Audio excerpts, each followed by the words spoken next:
स्वागत है दोस्तों सिखाती कहानियाँ। रवीश अपनी जिंदगी से बहुत तंग आ चुका था। हर कोई उसे बेवकूफ, निकम्मा, आलसी कह ताने मारता था। इसलिए उसने आत्महत्या करने का निश्चय किया। जब वह आत्महत्या करने के इरादे से घर से दूर जा रहा था, उसे एक साधु मिलते हैं और रवीश से पूछते हैं, बेटा कहाँ जा रहे हो? रवीश साधु को अपनी सारी कहानी सुनाता है और कहता है, मैं किसी काम का नहीं हूँ, मुझे कोई पसंद नहीं करता, मेरा किसी काम में मन नहीं लगता, मैं निराश हो चुका हूँ और अब जीने की इच्छा मेरे मन में नहीं है, मैं मर जाना चाहता हूँ। साधु ने रवीश की सारी बातों को बहुत ध्यान से सुनकर कहा, मेरे पास एक खास जड़ी बूटी है, उस जड़ी बूटी से तुम्हारी सारी परेशानियां दूर हो जाएंगी। तुम बहुत उत्साह से काम करोगे और बहुत तरक्की करोगे। साधु की बात सुनकर रवीश के मन में एक आस जगी। उसने कहा, साधु महाराज, क्या आप मुझे वो जड़ी बूटी दोगे?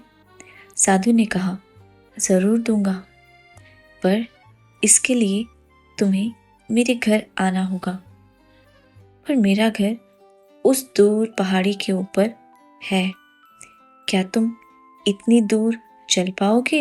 रवीश ने कहा, जरूर चलूंगा। ऐसा कहकर रवीश साधु के साथ साथ दूर ऊंची पहाड़ी पर चलने लगा। उसके चलने की गति में इतनी तेजी थी, उसके मन में उत्साह था और वह साधु के साथ बातें करते हुए पर्वत की पहाड़ी की शीर्ष पर चढ़ जाता है। वहां जाकर साधु से कहता है, कहाँ है जड़ी बूटी?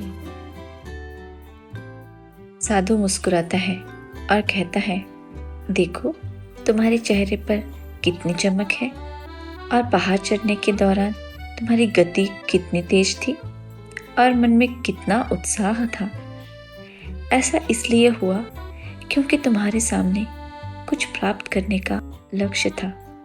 अगर जीवन में लक्ष्य हो तो उसे प्राप्त करने के लिए उत्साह और उसे करने के लिए कार्य क्षमता अपने आप ही निर्मित हो जाती है। अब बताओ रवीश, क्या तुम्हें अभी जड़ी बूटी की आवश्यकता है?